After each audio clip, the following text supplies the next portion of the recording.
Great Bar Primary School, Birmingham. Senior leaders, teachers, TAs, parents, governors, and of course the pupils are converging on another day. The network they are working within is complex. Today we're following just one thread of the network, the one that delivers learning and progression in maths. There's not a moment to waste. So with assembly in full swing, Louise, assistant head teacher, is gathering the TA team together, refining their training to deliver maths to those pupils at the lower ability end of the spectrum. I've decided to look at that today so that we can help the children move forward with their learning. Today she's introducing the DFES materials, supporting children with gaps in their mathematical knowledge. The actual principles of the materials are that they're very flexible to suit the children's needs. They share what each activity is about with you, so there's a learning objective for each activity, and they highlight the tasks and the vocabulary that you should use. They're all geared to following an error or a misconception that the children can have over each of the maths targets. So if you look at the tracking sheet, there are two sheets which have got the title Tracking Children's Learning. Because of the way the school is set up with the special needs resource base running within the mainstream school, all classes have got children who have got some sort of physical or learning difficulty that's quite significant, and therefore the actual ability of the class can be very wide. The teachers have to cater for not just normal differentiation within the classroom, but the extra differentiation of the child who's got specific learning difficulties or a significant physical disability. And the teaching assistants have learned to help the teacher very much to break the targets that the teacher plans down even further. 1-6. Is that right? Good boy. Well done. The collaboration between the class teacher and the teaching assistant has got to be there. You can look at it from both sides. You can either look at it from the skills. I'm doing that skill. The child I'm working with can't do it. Let's have a look and see what they can't do. Or you can look at it from the misconception and say, this child can only begin counting at 1, and look back at the skill to see what the skill is that they can't do. So you can use it either way in your assessment of when you're working with children. And I think that would be really useful for some children, because some children, particularly like a couple that you've got, Kathy, in Year 1, who really are struggling with some of the basic reception objectives. They suggest that you use it 3 times a week if possible. So it's not every day, but it's not once a week. Once a week is no good because you haven't got the repetition of the teaching. The teaching assistants are very interested in the job that they do, and some of them actually attend teacher staff meetings as well as the teaching assistant staff meetings. They want to do the best by the children, and they want to support the children to the best level that they can. When they all come together, they all work together, and it just raises their ability really to support the children in any way that they can.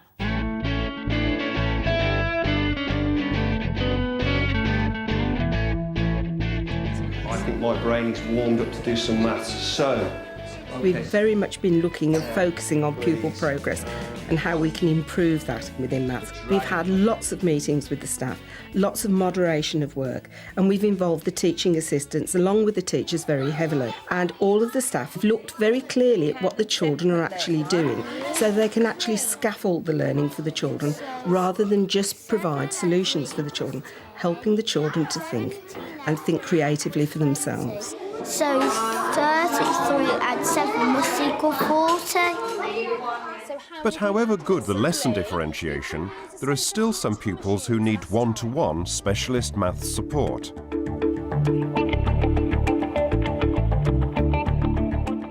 Wave 3 interventions help identify the barriers in these pupils' learning and find an effective way forward. 1, 2, and 2 equals... Numbers missing there. 6. I have 2 teaching assistants who are well trained in assessing, and they do a lot of assessing both in literacy and numeracy. So these 2 teaching assistants do some one-to-one individual testing just to see where the problems are. And then with myself and the teaching assistant and the class teacher, we can look at the difficulties, the specific difficulties that the children are actually having, and give them some specific targets and plan the work accordingly. So from the teaching assistant noticing there's a problem, it's very collaborative, and we work it out so that the children get the appropriate targets. Do you think these are? Rockets. Okay, how many rockets are there? 6. Good. And how many fish are swimming? 9. Go on then. What does 9 look like? And one more question. What number's missing down there? 4. Okay, put that in then. Well done. Right, so how did we get on with Tristan then? I gave him the language of maths, talking about behind, in front, above, smaller than, bigger than, Okay. and getting him to put a circle round things or a cross. And once he'd understood what to do, he was very good. And he managed to do all the numbers up to 10? He counted them. He found the missing number on there. He Right. identified the numbers and he counted all these properly and actually pointed to them as he went. Well, that's interesting. So here, he had the right idea. He said 6, 7, 8, but he counted 1, 2, 3. So the missing one was 4. And he Right, hadn't okay. realised So that he's it was a counted different how many secret. numbers there are rather Yep, than the that's actual right. number. But, Yeah. The school's collected a mountain of data on maths progress. Without it, these children could have slipped through the net.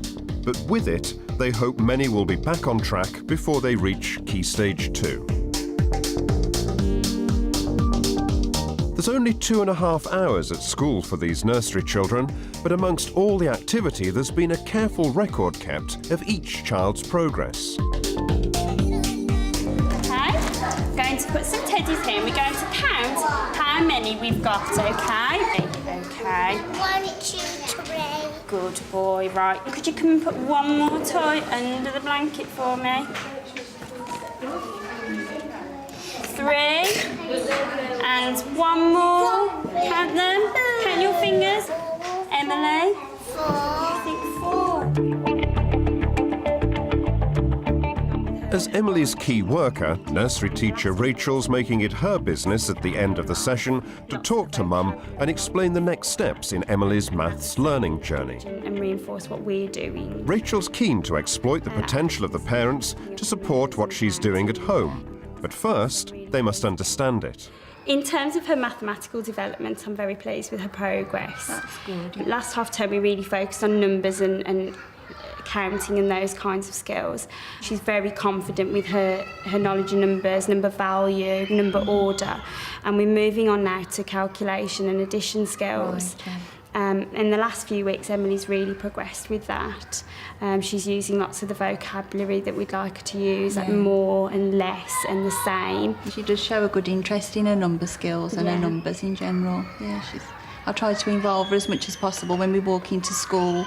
Oh, wonderful. With the house numbers and things like that. Yeah. So I would certainly encourage that. Very incidental things that happen are out and about. You know, anything you do see, if she's interested, it's lovely for you to really feed that interest and encourage her. So, you know, carry on with what you're doing.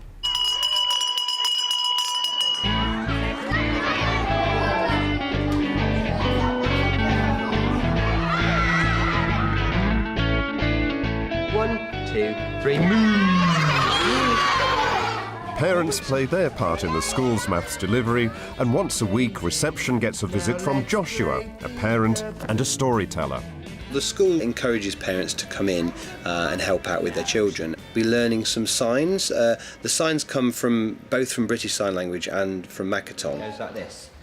5 little ducks went swimming one day over the hills and far away. Mummy duck said quack, quack, quack, quack. Only 4 little ducks came back. The learning's sort of incidental within the song that you do. We don't sit there saying, let's do some number today, but number just comes in it, and so we do counting as we're going along. No little ducks came swimming back. Where have they gone?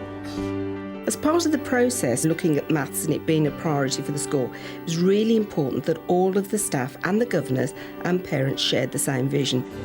Parents have been involved in coming into school for Inspire workshops and other meetings to see how their children will be learning in school and how they can support them at home as well.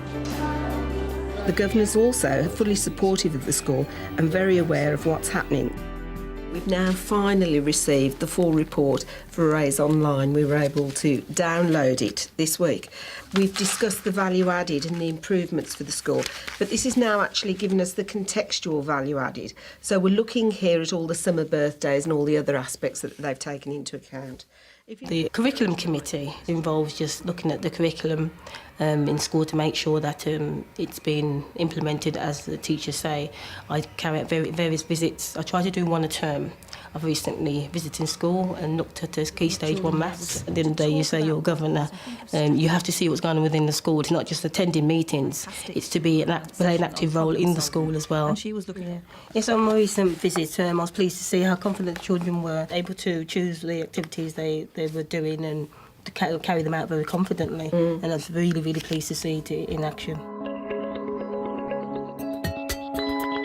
Between governors and parents, Sue's widening the learning community. The termly Inspire workshops have upskilled parents to help their children's maths learning at home, as well as helping them with their own maths gremlins. It's about problem solving, and that comes into all three strands of mathematics in foundation stage. So not only are we asking children to learn facts, we're asking them to be able to use the number, and that's a really important thing throughout the school, that children can start to use logic and start to apply what they've learnt about shapes, what they've learnt about numbers, and start to apply that to everyday situations and start to solve problems. There we go, that's it. And how many you got there? Two, good boy. Coming in and actually seeing what Joel's been up to was really good, because I mean he talks about school when he comes home, but I mean to actually have hands-on and see what he's doing and be involved, I mean it's good for him as well.